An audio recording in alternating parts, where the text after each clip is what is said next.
자, 시편 33편 10절에서 17절까지 우리 같이 합독하시죠. 시작.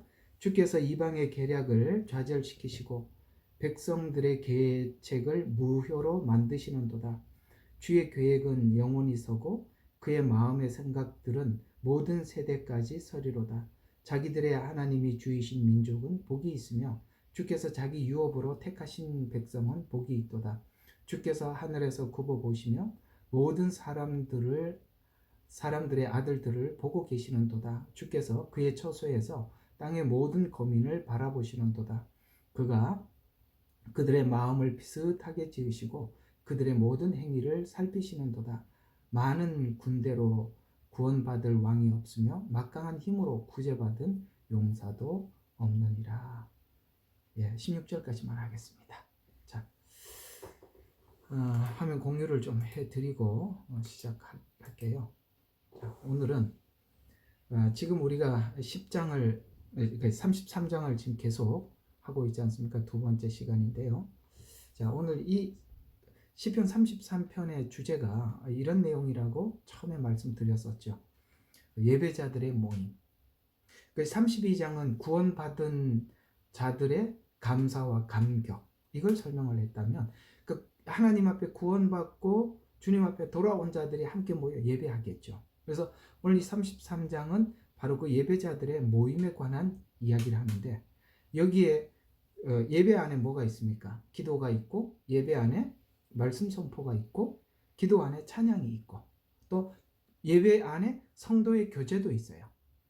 그래서 이 모든 예배 안에 포함된 찬양, 기도, 그 다음에 말씀 선포, 교제, 그러니까 이 안에서 이루어지는 그 내용들이 뭐냐면 공감이죠. 공감. 어떤 공감이 있냐면 하나님을 만나서 구원 얻은 감격, 그 다음에 구원을 얻었을 뿐만 아니라 우리 속에 하나님께서 세상에 있던 질서를 무너뜨리고, 세상에 있는 질서라면 세상에 있는 법칙들, 이런 법칙들, 질서들을 무너뜨리고 하나님의 질서로 우리를 채워가고 만들어가는 경험을 우리가 함께 모여서 찬양으로 하나님께 감사하며, 또 주의 말씀을 듣고 또 우리 마음을 새롭게 하고, 또 나아가서 성도의 교제를 통해서 이 하나님을 우리가 함께 공감하고, 이러는 일들이 바로 이 예배 속에서 일어나는 일들이죠. 그래서 저번 주에 말씀드린 것처럼 예배의 순서는 정해져 있지는 않습니다. 이게 찬송이 먼저 가고 설교가 뒤로 가도 되고, 설교가 앞에 가고 설교가 뒤로 가고 찬송이 먼저 가고, 이게 순서, 기도가 앞으로 가고, 이런 것은 우리가 사람이 정해놓은 순서고, 그러나 그 모든 것 안에서 우리가 이런 부분들에 대해서 함께 나누고 공감을 하는 것 중에서 오늘 10절에서부터 여러분들과 함께 16절까지 있는 이 내용들은 우리가 이 예배자로서 하나님 앞에 나와서 그 하나님의 영광을 노래할 때 이 부분에 대해서 우리가 하나님께 찬양하고 영광을 돌리는 게 10절에 이런 이야기입니다. 자, 이 부분에 대해서도 우리 모두 공감하면서 하나님 앞에 영광을 돌려야 될 부분이, 주께서 이방의 계략을 좌절시키고 백성들의 계책을 무효화시키는 도다라는 이 부분에 대해서 우리 하나님 앞에 예배하며 감사하며 영광을 돌리는 것이죠. 구체적으로 이런 이야기입니다. 하나님의 계획의 반역으로 나타난 첫 번째 사건이 바벨탑 사건이죠. 이 바벨탑을 쌓아서 하나님의 심판을 우리 인간의 실력으로 막자, 이런 것이 이제 바벨탑 사건이죠. 그래서 이방의 계략을 좌절시키고 하나님의 백성들의 그 사람들이 만든 계책을 무효로 만들듯이 바벨탑을 쌓아서 하나님의 심판을 역행하고자 하는 세력들의 계략을 무효화시키고, 하나님께서 원래 인간에게 주시고자 했던 그 영원한 생명을 우리에게 주시며 이루어 가시는 그 하나님을 찬양한 것이죠. 그래서 우리가 여러분 찬양 가사들을 가만히 묵상을 해보시면 1절, 2절, 3절, 4절에 어떤 패턴이 있다는 걸 알게 돼요. 그 패턴이 뭐냐면 죄와 사망 가운데 있던 우리들을 부르셔서 구원하시고, 그리고 하나님을 알도록 지금 이끌어 주시고, 최후의 마지막 승리를 주실 하나님을 찬양하는 이런 패턴으로 대부분의 찬송가는 구성되어 있어요. 제가 지금 말씀드린 것을 생각하면서 찬송가 가사들을 이렇게 생각해 보면 이런 구조로 찬양을 하고 있구나라는 것을 알 수가 있죠. 바로 우리가 이 찬양 속에 이런 것들을 하나님 앞에 찬양을 하는 거거든요. 오늘 여기 보니까 이방의 괴력을 좌절시킨답니다. 시편 1편이 성경 시편 전체의 주제이고, 그리고 2편은 종말의 이 완성을, 그러니까 모든 하나님의 계획을 완성하실 그 하나님을 찬양하고 노래하는 것이 시편 2편이거든요. 그 시편 2편을 한번 보십시다. 이게 그러니까 시편 속에 나타나 있는 요한계시록이죠. 자, 어찌하여 이방이 분노하고 백성들이 헛된 일을 꾀하는가? 이게 마지막 바벨탑 사건이죠. 그 창세기에도 하나님의 그 계획을 무산시키고 우리가 그걸 막아보자라고 하면서 사람들이 시작했던 것이 바로 백성들이 헛된 일을 꾀하는가, 땅에 왕들이 나서고 지리자들이 의논하여 주와 기름 부음 받은 이를 대적하여 말하기를. 이 대적이 바벨 탑에서부터 시작해서 요한계시록의 마지막에 가면 이 대적이 구체적으로 완전히 깨지는 사건이 요한계시록 17, 18장에 말씀하고 있는데, 자, 그러면서 이들이 왜 모였는지 3절에 보니까 우리가 그들의 결박을 끊고 그들의 멍에를 벗어버리자. 하나님과 우리 관계를 끊어버리자. 하나님의 계획을 우리가 무산시키자. 이렇게 모였대요. 그래서 하나님이 하늘에서 앉으신 분이 웃으실 것이요 주께서 그들을 조롱하시는데 심히 불쾌하게 여기면서 화내시기를, 내가 나의 거룩한 산 시온에 내 왕을 세웠다. 거룩한 산 시온에 내 왕을 세웠다. 자, 요거 이제 우리 요한계시록을 하니까 한번 이제 좀 요런 내용들을 한번 봅시다. 요한계시록 14장 1절. 우리 이제 14장, 지금 16장 요한계시록 하고 있죠. 내 왕을 시온에 세웠다. 어디에 세웠는지 한번 봅시다. 14장 1절. 또 내가 쳐다보니 보라, 어린 양이 시온산 위에 서 있고, 여기 등장하지요. 시온산에 세웠다. 그런데 시온산 위에 서 있고 이렇게 했죠. 그러면서 그와 함께한 14만 4천이 있는데 그들의 이마에는 그들의 아버지 이름이 쓰였다. 아멘. 예. 예수님은 십자가에 죽으시고 부활하셔서 하나님 보좌 우편에 앉으셨다라고 표현하고 있는 말씀을 요한계시록 14장 1절에는 시온산 위에 서 있는 것으로 말씀하고 있습니다. 시온산 위에 서 계신 그 주님은 이제 쉽게 말해서 인간의 죄와 사망의 권세를 깨트리고 부활로 하나님 우편 보좌에 앉으셨는데, 그걸로 끝나는 게 아니라 그 다음 뭘 하시죠? 시편 다시 2편으로 돌아가요. 바쁘게 왔다 갔다 해봐요. 시편 2편에 보니까 시온산 위에 왕을 세워서 뭘 하느냐면, 내가 칙령을 선포하리라. 주께서 내게 말씀하시기를 너는 내 아들이라. 오늘 내가 너를 낳았도다. 라고 말하는 이 아들은 누구죠? 물론 예수 그리스도입니다. 그러나 우리가 하나님의 자녀가 되었죠. 왜요? 예수님 안에 우리가 하나가 되고 연합되고 붙어 있으니까. 에베소서가 그 말씀 아니겠습니까? 그러니까 그 예수님께서 십자가에 죽으시고 부활하셔서 그 다음에 나의 아들을 시온산 위에 세울 뿐만 아니라 내 아들이라. 오늘날 내가 너를 낳았도다. 내게 구하라. 그러면 내가 너에게 이방을 내 유업으로 땅의 맨 끝을 소유로 주리라 하면서 9절에 보면은 철장으로 깨트리는데 토기장이가 질그릇같이 산산이 부수는데 뭘 부순다는 거예요. 오늘 아까 3절에 결박을 끊고 그 멍에를 벗어버리자 라고 하는 그들을 마치 철장으로 깨트리듯이, 이건 이제 그 당시에 전쟁에 나가는 장수가 그 군사들과 함께 출발하기 전에 질그릇을 앞에다 두고 큰 철장을 가지고 쫙 부숴버리죠. 그리고 이제 내 적군들을 이렇게 부숴버릴 것이다라고 쫙 깨트리는 그걸 연상을 하면서 오늘 시편은 기록을 하고 있듯이, 결국은 이런 말씀대로 2편에 있는 말씀대로 요한계시록의 종말에 최후에 이렇게 끝이 날 겁니다. 이렇게 될 줄로 믿으십니까? 라는 오늘 질문이에요. 그런 자들이 함께 모여서 뭘 하는 겁니까? 하나님을 노래하고 찬양하는 것입니다. 우리가 그런 하나님을 우리가 알고 있고 또 찬양하는데, 그러면 이 하나님을 믿는 믿음이 우리 삶에 왜 중요하냐면, 이 사실을 믿는 자는 하나님, 사람의 계획을 두려워하지 않아요. 이 마지막 때 사단이 여러 가지 계획을 가지고 이렇게 할 거라고 하나님 성경은 예언적으로 우리에게 말씀하고 있어요. 그러나 우리는 분명히 알고 있는 분명한 사실 하나는, 이 모든 것의 승리자가 하나님이라는 걸 압니다. 그래서 그들이 세운 계략에 대해서 전혀 두려워하지 않아요. 그리고 여전히 하나님을 계속 경외하게 하는 것입니다. 그래서 종말론적 신앙이 우리의 침체된 신앙을 회복시키는 것입니다. 세계사를 보면 기독교가 회복되는 역사 속에 반드시 첨가되는 신앙이 있는데, 그것이 바로 종말론적 신앙입니다. 마지막 최후의 승리자가 하나님이십니다 라는 믿음을 가질 때 우리는 사람들의 계획을 두려워하지 않고 하나님을 계속 경외하게 되는데, 다윗에게도 이런 일들이 여러 번 닥쳐왔죠.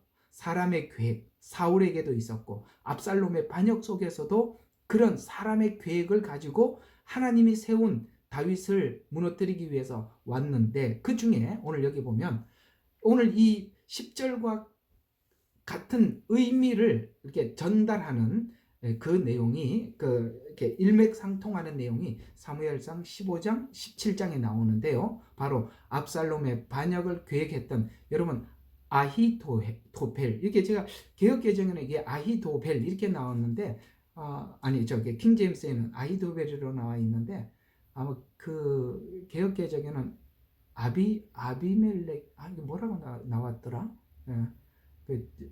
조금 다르더라고요. 어쨌든 그렇게 아히도벨의 계략을 다윗은 어리석게 해달라고 기도했었죠. 그리고 아히도벨의 계략을 하나님이 폐하여 주셨는데, 사무엘상 17장 23절에 보니까 이 아히도벨이 압살롬을 도와서 그 다윗의 왕좌를 뒤집어 엎고 거기에 이제 왕으로 세움을 받기 위해서 이 계략을 준비했던 사람이 아히도벨인데요. 자, 결국에는 자기 계략이 시행되지 않은 것을 17장, 사무엘상 17장 23절을 보니까 보고, 자기 나귀를 안장에 얹고 일어나서 자기 고향집으로 돌아가서 집안을 정리한 후 뭐 했습니까? 스스로 목매어 죽었으며 라고 성경은 이렇게 그 인간의 계획을, 오늘 여기 10절에 말씀하신 대로 이방의 계략을 좌절시키고 백성들의 계략을 무효화시키도다 라는 이 고백을 다윗이 할 수 있었던 것은 바로 사울의 무너짐,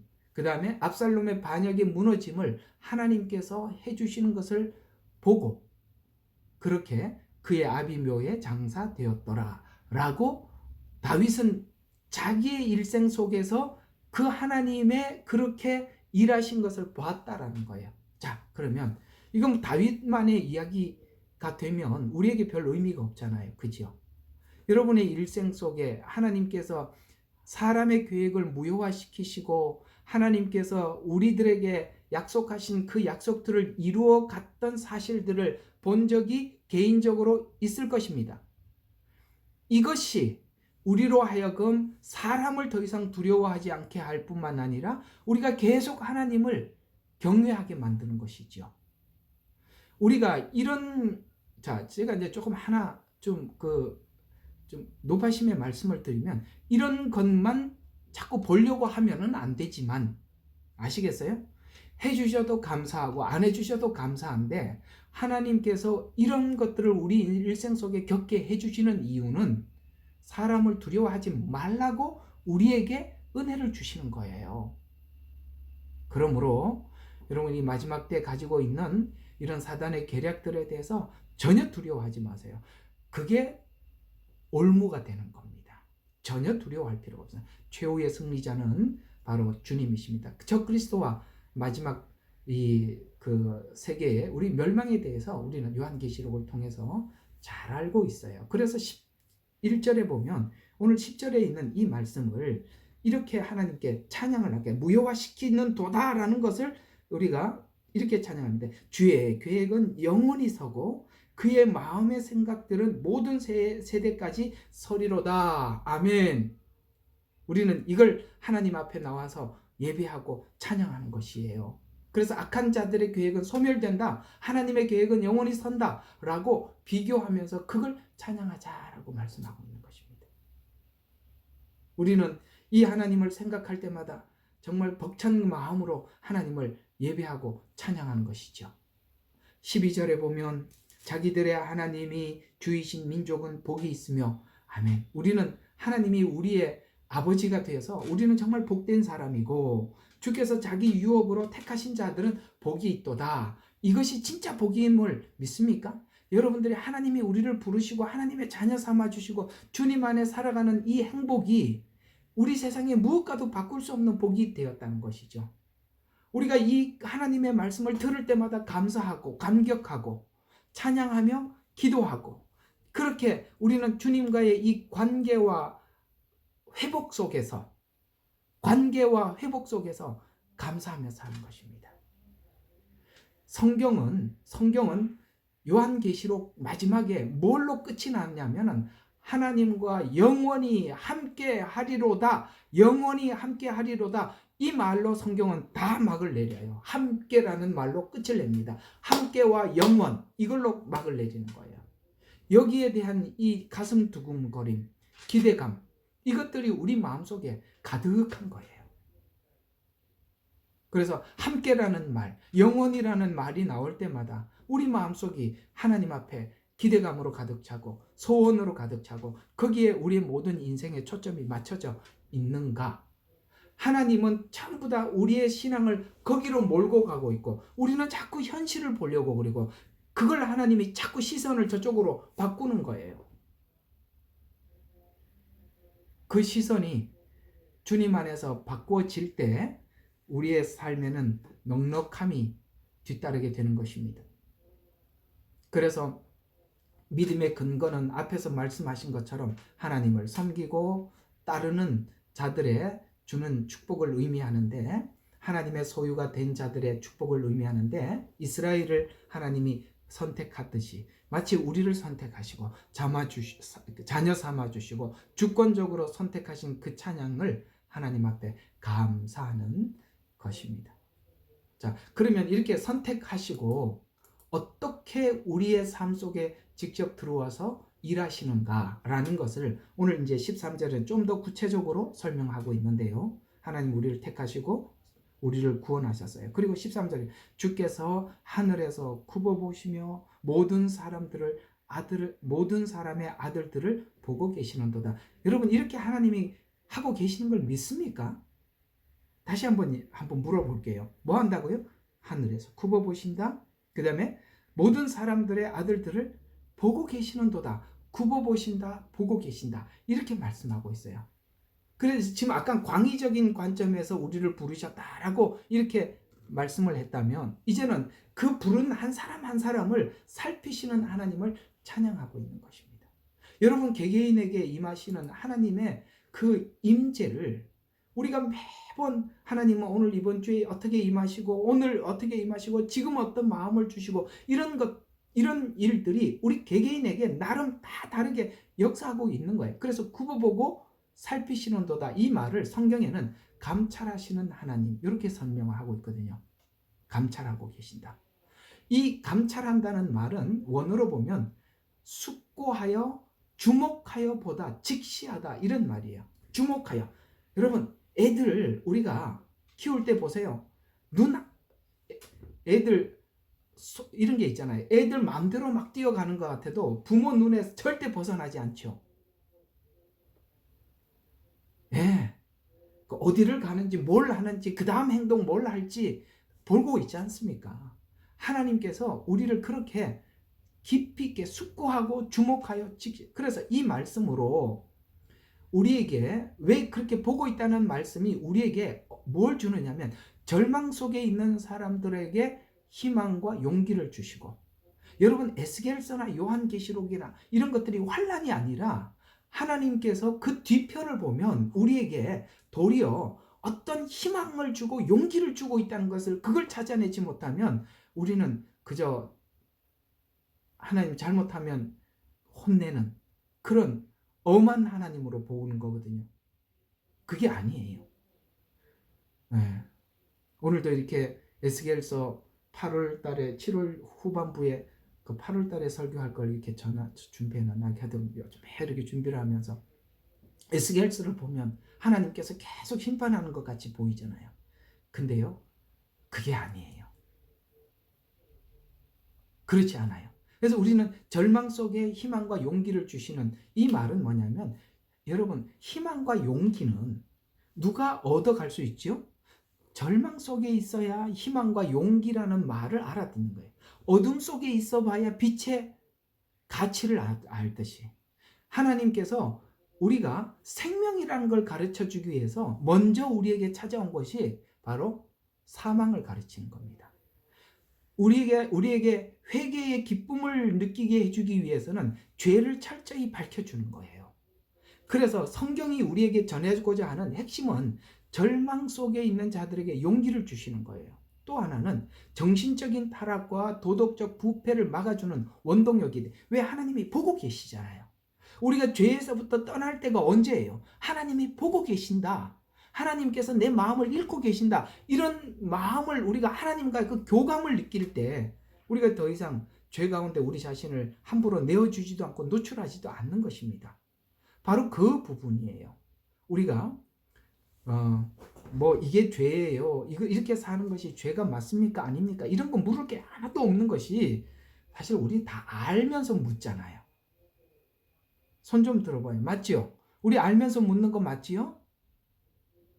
예. 왜 알면서 왜 물어요? 자유를 얻고 싶습니까?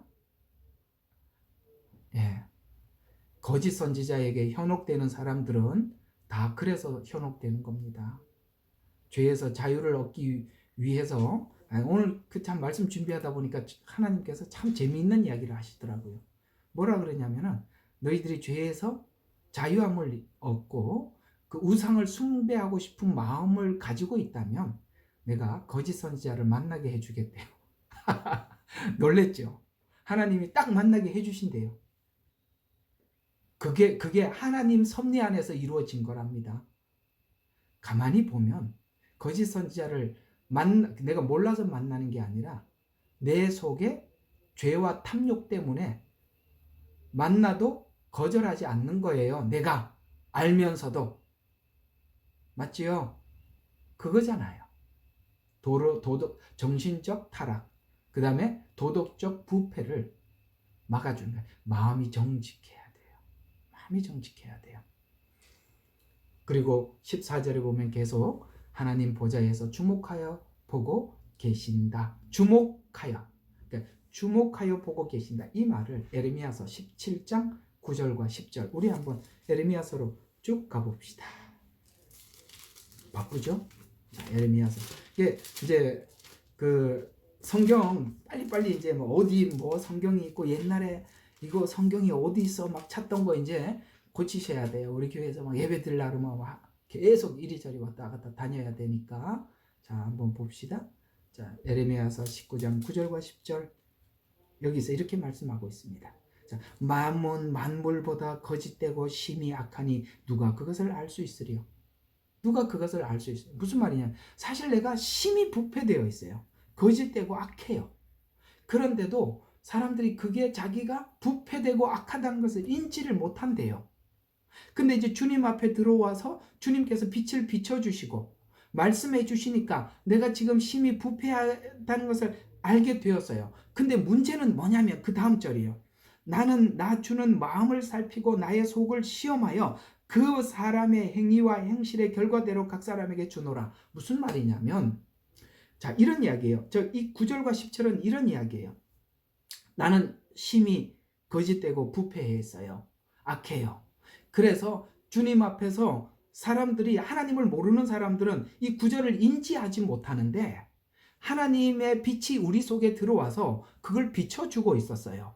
그런데 이런 게 있어요. 이걸 비춰주고 있을 때 우리가 어떤 순간이 되면 내가 여기서 부패된 것에서 내가 떠났다, 해결했다라고 생각을 하는 사람들이 있어요. 이해가 가요? 나는 이 문제가 해결됐다고 너무 이렇게 해결됐다고 안심하는 경우가 있어요. 그런데 하나님이 뭘 하신다고요? 그 부패된 것이 해결되지 않았다고 마음을 살피고 속을 시험한대요. 아니야, 아니야, 아니야. 이걸 한다는. 이스라엘 백성들이 광야에서 계속 불평을 하죠. 하나님 불평을 하는 것으로서 자기 속에 해결이 안 된 걸 보게 하는 거예요. 그 이야기입니다. 이 9절과 10절은 그런 이야기예요. 우리가 부패된 것을 안다고 해서 해결된 건 아니에요. 그것이 해결 안 됐다는 것을 계속 하나님이 시험해서 우리로 하여금 그걸 보게 해주신다는 거예요.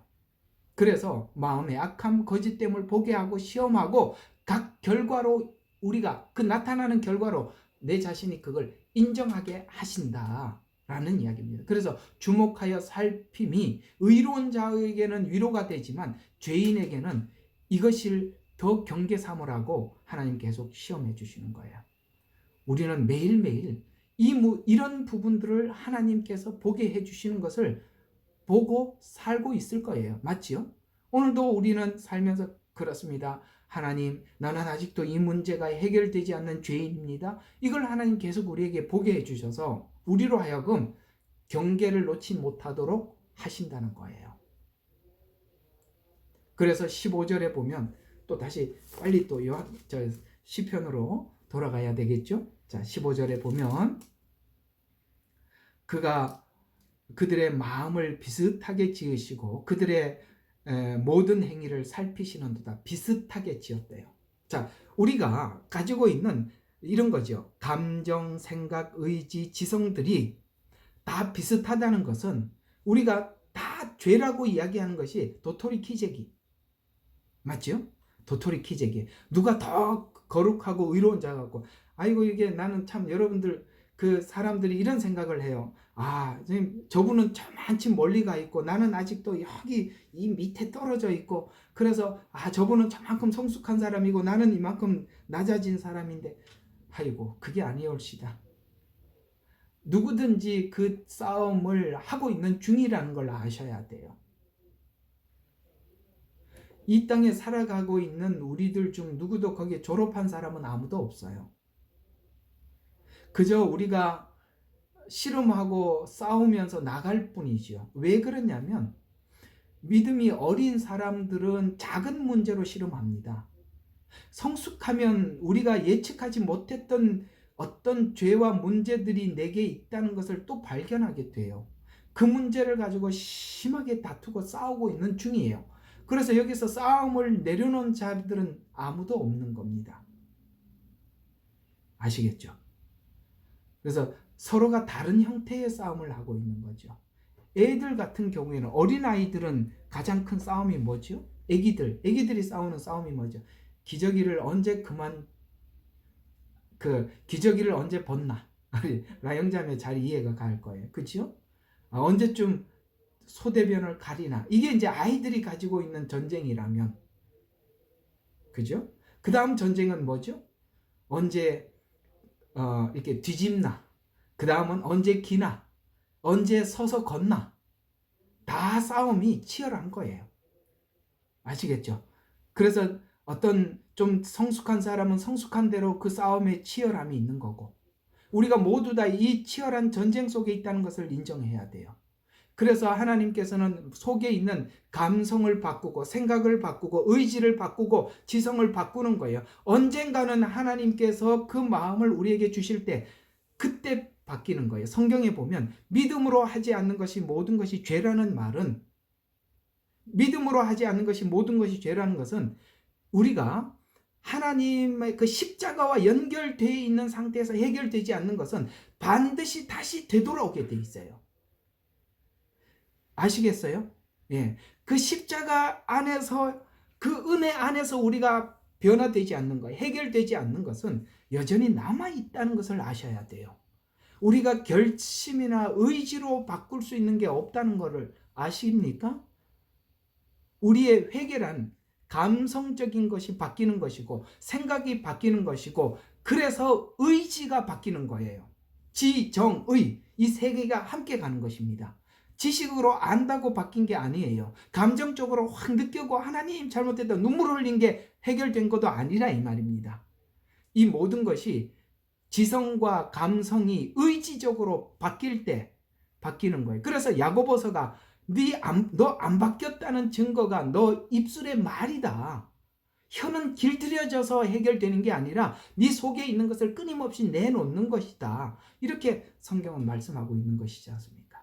그래서 하나님은 우리가 매일매일 일상 속에 들어오셔서 우리 자유의지를 바꿔놓는 작업을 한다는 거예요. 아멘. 자유의지를 바꾸는 작업을 한다는 것입니다. 그래서 하나님은 하나님의 모양과 형상을 닮은 우리 자유의지를 우리 마음속에 창조해 놓고 그 주님 앞에 돌아와서 회복 여부를 우리가 얼마나 회복되었는지를 시험하시면서 감찰하시면서 우리에게 인지시켜 주시고 그렇게 우리 속에 들어와서 일상 속에서 실험하고 계신다는 것입니다. 그래서 집중하여 보고 계신다, 살피신다 라는 것입니다. 결국 이 하나님을 우리가 알게 되면 우리가 하나님의 형상, 자유의지에 따른 결정, 자유의지에 따른 마음을 시험하셔서 이제 모든 것이 하나님 앞에 되돌아갈 때 형식적으로 돌려놓는 것이 아니라 마음을 다해서 돌려놓음으로 진짜 우리 자유의지가 하나님을 향해서 내 스스로 죄를 거부하고 그래서 시편 1편이 뭐라고 말했어요? 악인의 길을, 죄인의 길을 그 다음에 오만한 자의 자리를 앉지도 않고 따르지도 않고 아시겠죠? 스스로 거부하는 자로 하나님이 그 자유의지를 결국 바꿔놓을 것이다. 오늘 16절 참 여기 중요한 이제 절수가 지나갑니다. 16절을 한번 봅시다. 중요한 이야기입니다. 자, 많은 군대로 구원받은 왕이 없으며 막강한 힘으로 구제받은 용사도 없다. 왕, 용사 이건 뭡니까? 우리 의지로 해결되는 것이 없더라. 공감하면 아멘. 네, 우리가 결심하고 안 된 걸 경험을 하는 게 은혜입니다. 네, 결심으로 안 된다는 것을 신앙이 성숙해 본 사람은 이해를 하거든요. 이게 뭐냐면 성도들을 감찰하고 살피시는 하나님만이 인간을 보호하고 구원하신다는 역설적인 표현으로 많은 군대, 막강한 힘으로 구제받은 용사가 없다고 하셔서 인간이 할 수 있는 모든 힘과 수단, 능력을 동원할지라도 나 하나 건질 수 없다는 거예요. 나 하나 건지지 못한다는 것. 자, 그 이야기를 시가서의 주제가 뭐라 그랬죠? 욥기라 그랬습니다. 욥이 마음속에 이렇게 막 있었던 그 수많은 그 마음속에 있었던 갈등들을 시편이 쫙 설명을 하고 있는 거예요. 욥이 지나오면서 그 속에 어떤 생각을 했을까? 라는 이야기를 시편에서 자세히 그걸 속을 꺼내놔서 우리에게 설명을 하고 있는 거거든요. 자, 그래서 우리가 이런 애매하고 힘든 정말 하나님이 핵심적으로 말씀하고 있는 이 내용들은 욥기에 가서 풀어봐야 돼요. 자, 우리 욥기로 넘어갑시다. 욥기 40장. 정말 알고 싶은 이게 좀 무슨 말입니까? 라는 이 대답을 욥기 40장에서 욥이 이 긴 고난의 시간을 거치고 하나님 앞에 이제 대화하는 대화 속에 등장하고 있습니다. 1절과 2절. 자, 또 주께서 욥에게 대답하여 말씀하시기를 전능하신 분과 더불어 다투는 자가 그분을 가르치겠느냐? 하나님을 꾸짖는 자로 그것을 대답하게 하라. 이 무슨 말이에요? 뭐? 나하고 묻고 다투어 보자고? 여러분, 이런 마음 우리가 옛날에 이런 생각 많이 했잖아요. 나 진짜 하나님 만나면 묻고 싶은 건 너무 많아. 왜 그랬어요? 왜 그랬어요? 왜 그랬어요가 어디부터 왜 그랬어요가 되느냐면 다 이것부터 묻겠대요. 하나님 만나면. 하나님, 왜 아담과 하와가 선악과 먹을 때 안 말리셨어요? 이거 묻고 싶대요. 그러면 하나님이 이렇게 대답한답니다. 네가 거기 있었더라면 넌 안 먹었겠냐? 여러분 대답 좀 해봐. 여러분 대답 좀 해봐요. 여러분 거기 있으면 안 먹었었겠어요? 나쁜 사람이에요. 항상 책임은 남한테 돌려요. 아담과 하와 때문이래요. 아니요. 여러분 거기다 갖다 놔도 그랬을걸요.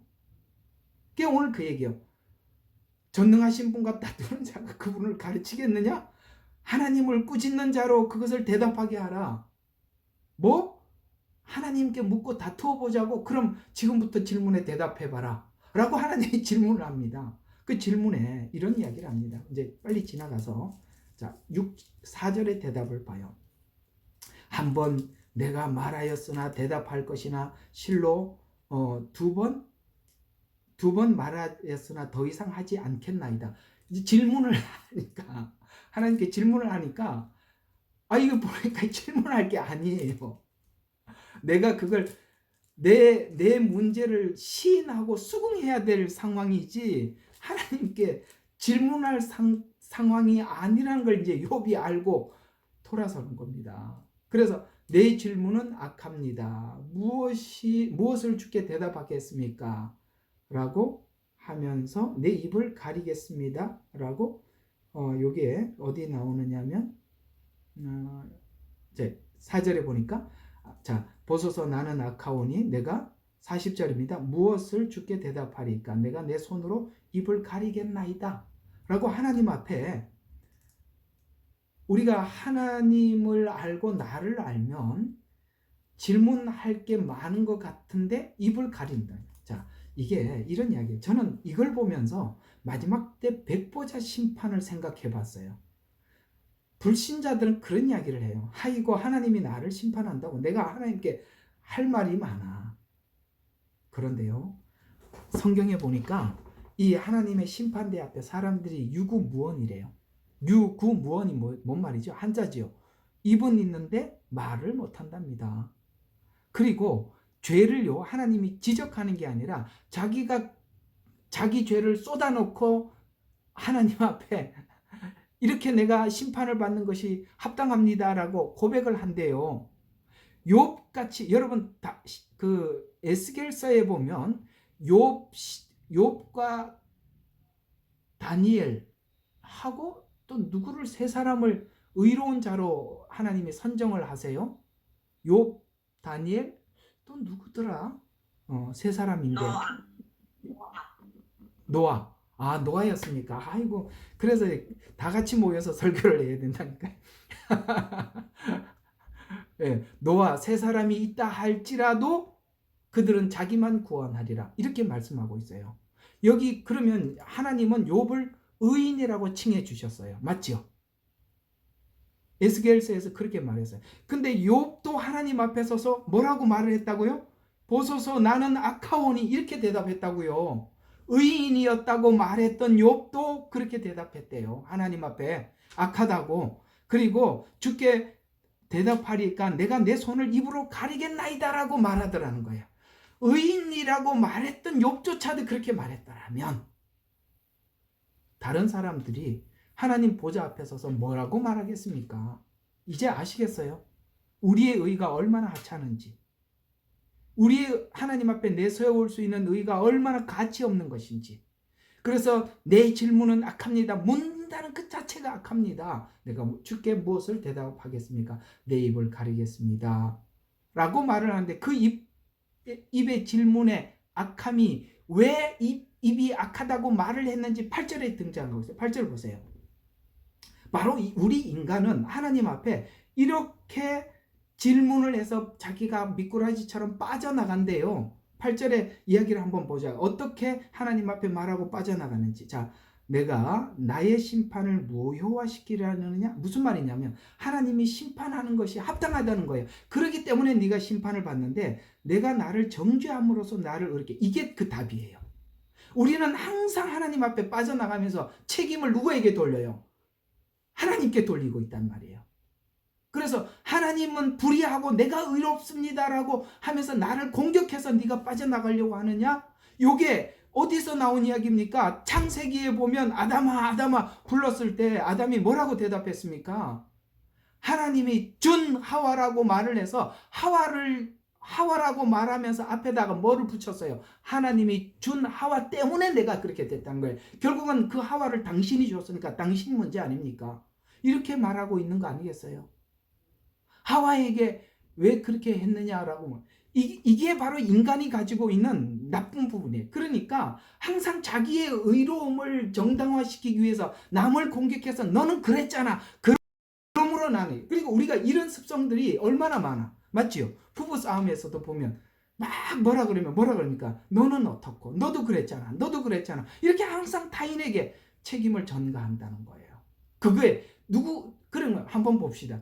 여러분, 부부는 하나님께서 맺어준 연이라고 믿지요? 대답 좀 해봐요. 하나님께서 주신 배우자라고 믿지요?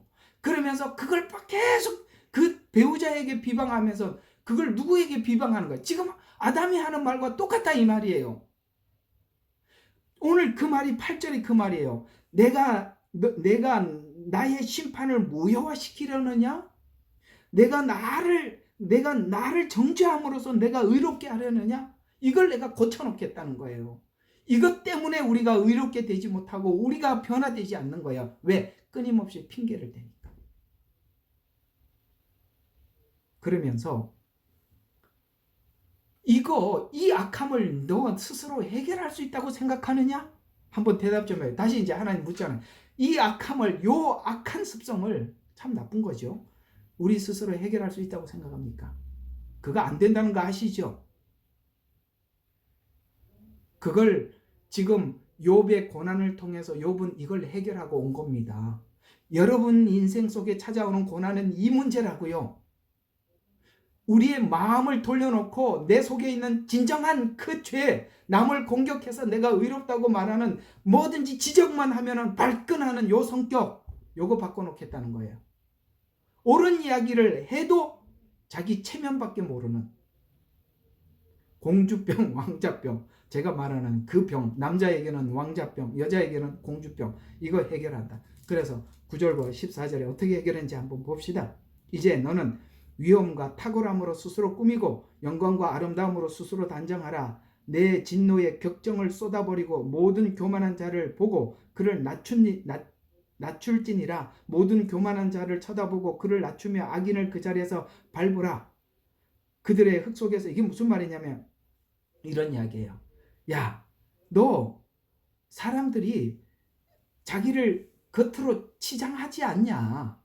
사실은 아까 심히 부패한 것들은 우리 마음속에 죄라고 하는데 그 죄를 사람들이 다 치장을 해서 마치 자기가 죄를 감추고 의로운 척하고 그렇게 정말 꽁처럼 대가리만 숙이고 그렇게 우리가 다 위선하지 않냐? 그러면서 그런 사람들 네 주변에 많지. 그거 한번 교만한 자들을 낮추고 그 다음에 그를 낮추고 악인을 그 자리에서 밟아 한번 그걸 해결해봐라. 만약에 네가 이걸 해결할 수 있다면 자 14절이에요. 그리하면 나도 내 오른손이 너를 구원할 수 있다고 내게 말하리라. 네가 이 문제를 해결할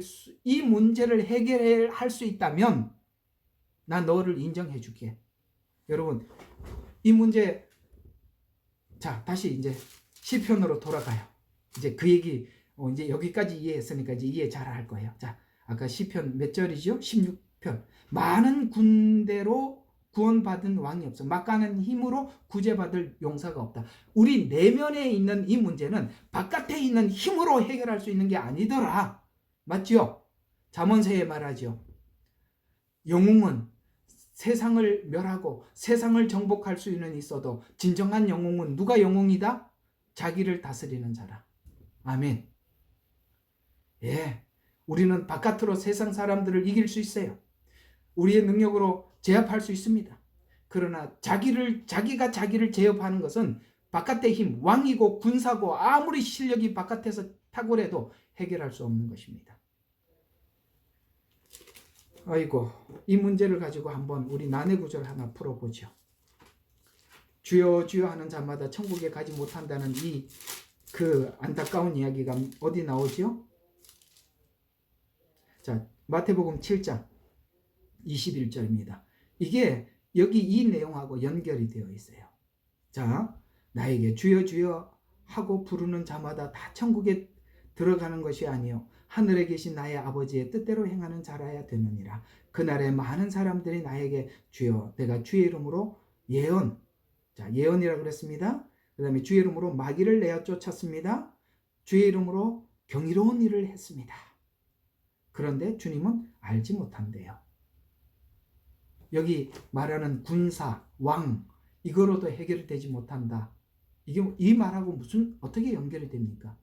여러분, 귀신을 쫓아내고 예언을 하고 바깥에서 아무리 무슨 일이 있어도 여러분, 복음은 내 안에 악과 죄를 정복하는 힘입니다. 바깥에 일어나는 일로 내가 복음 안에 있다, 예수 안에 있다, 속지 마세요. 아시겠습니까? 신사도 운동이 일어나고 역사가 나타나도 주님이 내 마음속에 들어오셔서 욥기처럼 내 마음을 바꿔놓지 않으면 복음이 가짜라 이 말입니다. 왕으로도 용사로도 되는 게 아니에요. 하나님이 뭘 간섭하는지 보셔야 되는 거예요. 그래서 하나님은 바로 매일매일 우리 개개인의 삶 속에 들어오셔서 이걸 바꾸고 있는 것을 찬양하는 것입니다. 밖에서 아무리 별일이 나타나도 의미가 없는 거예요. 진정한 복음의 능력은 바로 믿어 순종케 하는 거예요. 믿음의 순종은 바로 내 속에서 나오는 거잖아요.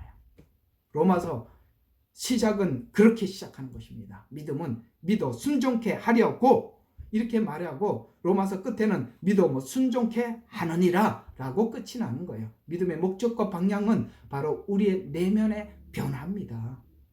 그걸 지금 말씀하고 있는 것이고 그 일을 하신 하나님을 우리가 모여서 뭘 한다고요? 찬양하고 감사하고 감격하고 우리 하나님은 이번 한 주간에 그런 일을 하셨어. 내게 이런 일을 하셨어. 이런 이야기를 우리가 함께 나누면서 감사하는 것이에요. 그걸 성경은 예배자라고 하는 것입니다. 예배자 아시겠습니까? 할렐루야. 이 일을 하신 하나님을 여러분은 매일매일 삶 속에서 경험하고 계실 것입니다. 우리는 그 하나님을 느낄 때마다 주의 사랑 느낄 때 경배하리 이 찬양 혹시 아세요? 주의 요 끝나고 이제 이 찬양 한번 부르고 마쳐야 되겠어요. 주의 거룩하심 생각할 때 주의 사랑 느낄 때 우리는 무릎 꿇고 하나님 앞에 경배하리 경배하리 나 사는 동안 주께 경배해. 이야, 너무 감사해요. 이런 걸 느낄 때마다 우리는 하나님 앞에 무릎 꿇고 하나님께 찬양하고 경배하는 거예요. 주님은 바로 이 일을 하신답니다. 이 일은 성경은 창조라고 말을 하고 있어요. 어떤 창조? 우리 내면의 질서를 잡고 계신다. 이게 저번 주에 말씀하신 거. 주님은 빛을 비추시고 빛을 통해서 우리의 죄를 보게 하시고 그리고 그 죄를 어떻게 나누고 어둠 뭡니까? 그 죄는 이쪽으로 의는 이쪽으로 그래서 성령님이 오셔서 죄에 대해서 의에 대해서 심판에 대해서 우리에게 알려주시고 그걸 우리가 받아들이고 죄는 걷어내고 의는 받아들이고 이해가 가십니까? 이 작업을 하신대요. 이게 가장 중요한 하나님의 포인트, 하나님이 하시고자 하는 가장 핵심되는 작업이에요. 이 작업에 대해서 우리가 모르고 있다면 정말 아니올시다 이런 이야기예요. 자, 오늘은 여기까지만 하도록 하겠습니다. 오늘 33장을 어떻게든지 맞춰보려고 그랬는데 역시 못 갔군요. 다음 주에 한 번 더 하고 우리 하나님 앞에 정말 오늘 이 말씀 생각하면 마음이 너무너무 감격스럽지 않아요? 우리 하나님이 이런 일을 내 속에 하와서 하고 계시다니 세상의 나를 바꾸다니 이 하나님을 우리가 함께 한번 찬양하고 마치도록 하겠습니다. 우리 잠시 기도하고 그럴까? 아까 그 찬양 함께 부르고 마치도록 하겠습니다. 사랑이 많으신 아버지 하나님 고맙고 감사합니다. 우리 속에 찾아오셔서 정말 더럽고 추한 우리의 모습들을 들추어내시고 그 하나님의 그 새로움으로 우리를 만들어 가시는 그 하나님 앞에 무릎 꿇고 경배하며 찬양합니다. 이것이 바로 예배자의 삶이온데 하나님 그 하나님을 높이며 늘 느끼며 감사하며 감격하며 뛰며 소리 높여 주님을 노래하게 축복하여 주시옵소서. 우리를 구원하신 예수 그리스도의 이름으로 기도드렸습니다. 아멘. 자, 이 찬양 제가 요거 일단 끄고요.